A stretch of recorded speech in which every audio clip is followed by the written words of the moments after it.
खचाखच भरे कि ये पिछले 2 हफ्तों के दौरान जो है ये सूरत हाल आई है।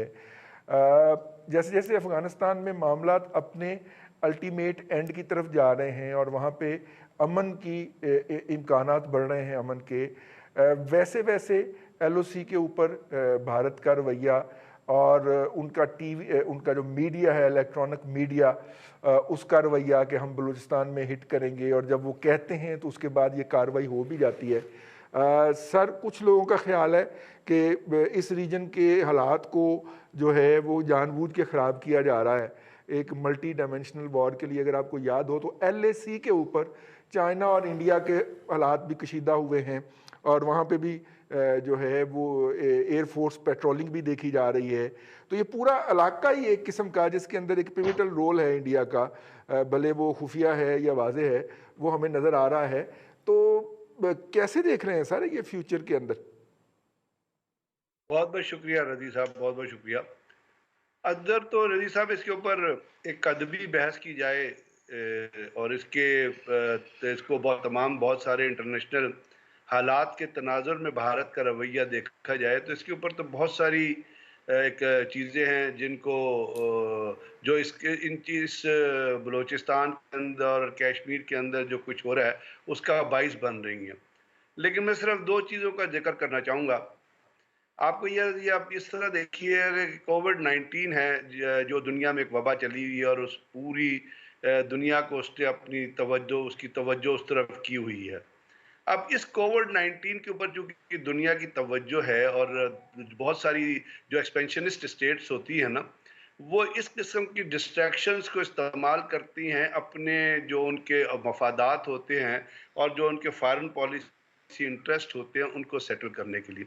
आपको याद है कि रशिया ने जॉर्जिया पे कब्जा किया था, किस वक्त किया था जब बीजिंग ओलंपिक्स हो रहे थे।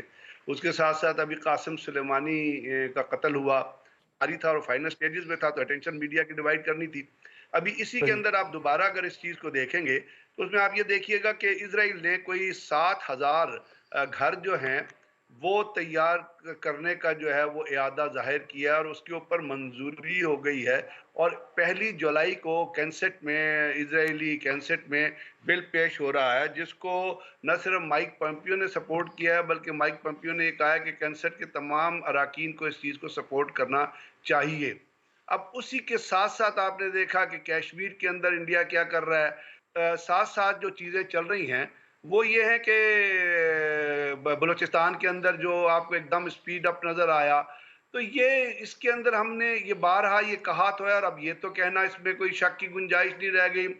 जब इंडिया के चैनल पे आके उनके लोग ये कहते हैं कि हाँ जी हम कश्मीर के अंदर इन्वॉल्व हैं और कश्मीर के अंदर इंटरफेरेंस जो कॉन्स्टेंटली वो कर रहे हैं और बलूचिस्तान के अंदर हमारे कॉन्टैक्ट मौजूद हैं, तो ये एक बड़ा जिसको हम कहते रहे हैं ना, एक इस वक्त दुनिया में एक तरफ जो है वो ज़ियोनिस्ट क्रिश्चियन नेक्सस चल रहा है जो आपको पैलेस्टाइन के अंदर नजर आ रहा है, जिसको ज़ियोनिस्ट के पीछे जो है वो पॉम्पियो और ट्रंप और तमाम स्टेट्स खड़ी हो, तमाम जो क्रिश्चियन लॉबी है और न्योकॉन्स है वो खड़े नजर आते हैं।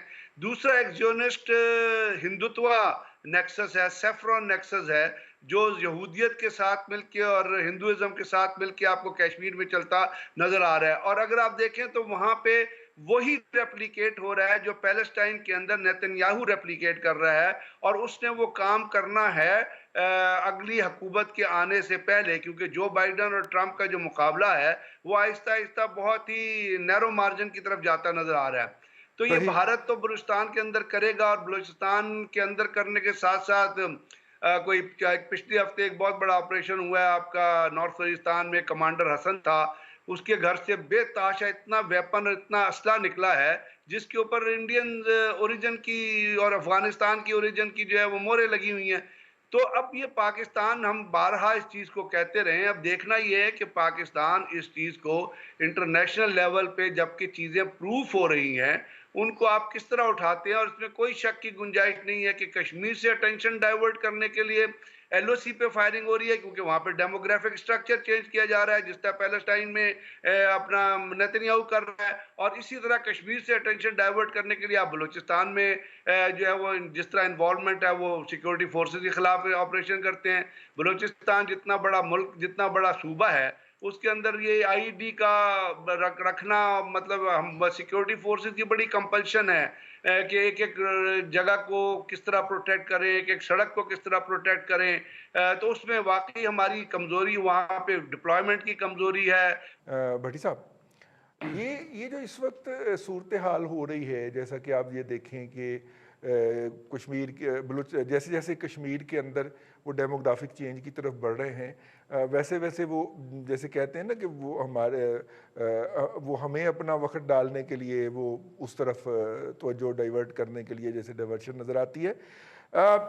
इस ऐसी सूरत के अंदर जो अदारे होते हैं वो यूनिलेटरली नहीं लड़ सकते इस तरह की जो मल्टी डायमेंशनल, जो मल्टी फैसेटेड या कसीरल पहलू किस्म की अग्रेशन होती है उसमें, और अवाम जो है वो कोरोना की वजह से हमने बंद किए हुए, तो फिर करें क्या, होगा क्या? भाई साहब देखें, पहली बात थोड़ी सी समझने की ये ज़रूरत है कि जब भी भारत के किसी भी सूबे में, ख़ास तौर पर मकबूजा कश्मीर में, जब वो जो नौजवान वहाँ पे अपनी जो आज़ादी की जदोजहद है या वो लड़ाई जो लड़ रहे हैं, इंडिजिनस उनकी है, अपनी उनकी है, वो उसको जब तेज़ करते हैं तो पाकिस्तान में बदअमनी शुरू हो जाती है किसी न किसी खिते में।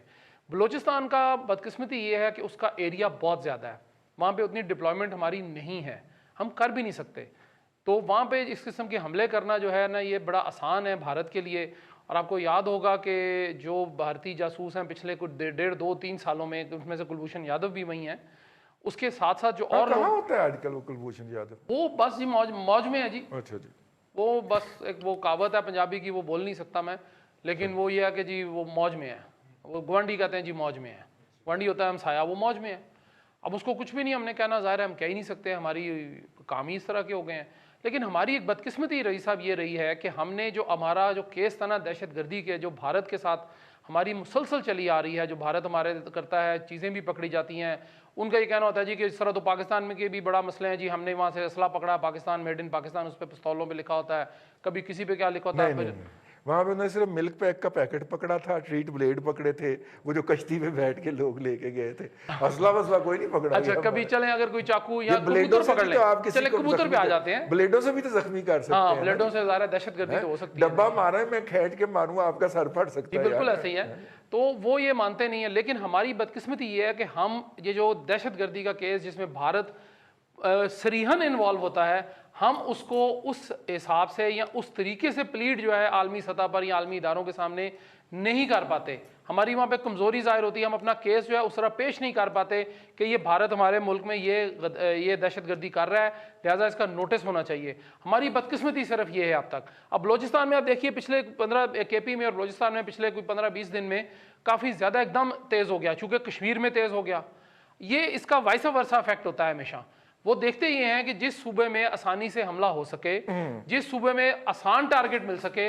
मैं तो सिर्फ ये दुआ मांगता हूं कि जिस हिसाब से हमने कोरोना को शिकस्त देते देते हमने शिकस्त या हार मान ली है, उससे हम कहीं ये ना हो कि हमारी खुदा ना खास्ता जिस हिसाब से लोग इस वक्त हमारे मार्केटों में हैं, बड़े वनरेबल पोजीशन में हैं, रही साहब खुदा ना खास्ता वहां पे एक छोटा सा पटाखा भी हो जाए ना, तो जिस हिसाब से लोग वहां पे उमड़े हुए हैं आजकल, वो कुछ नहीं ना, अल्लाह माफ करे 5-7 ऐसे ही जख्मी हो जाएंगे। बिल्कुल ठीक। और वो हो गए तो उसके बाद फिर आप क्या करेंगे? पैनिक हो जाएगा। और ये कोई आखिरी ईद नहीं है, इसके बाद अल्लाह ताला आपको सेहत दे, जिंदगी दे, कोरोना भी इंशाल्लाह टाली जाएगा। जी। तो हमें और ईदें देखना नसीब होंगी इंशाल्लाह। लेकिन हमने ये मान लिया है, तय कर लिया है जी कि ये 4-5 दिन के बाद जो ईद आनी है, ये शायद आखिरी ईद है। इसके बाद हुकूमत असल में अफवाहें रजी साहब बहुत ज्यादा गर्दिश कर रही हैं।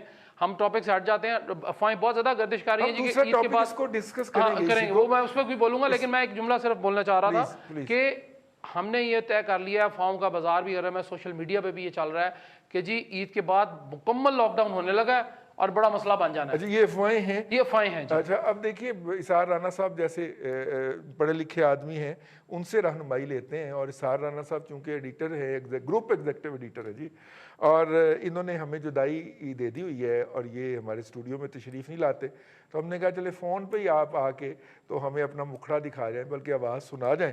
इसार राना साहब, welcome to your own show जिसे आप छोड़ गए हैं। लेकिन ये बताइए कि ये जो बलूचिस्तान के अंदर और KPK के अंदर हम देख रहे हैं, गुज़िश्ता 2 से 3 हफ्तों के अंदर हमारी सिक्योरिटी फोर्सेस को टारगेट किया जा रहा है और इतना प्रिसाइसली टारगेट होता है कि कैजुअलिटी हाईएस्ट होती।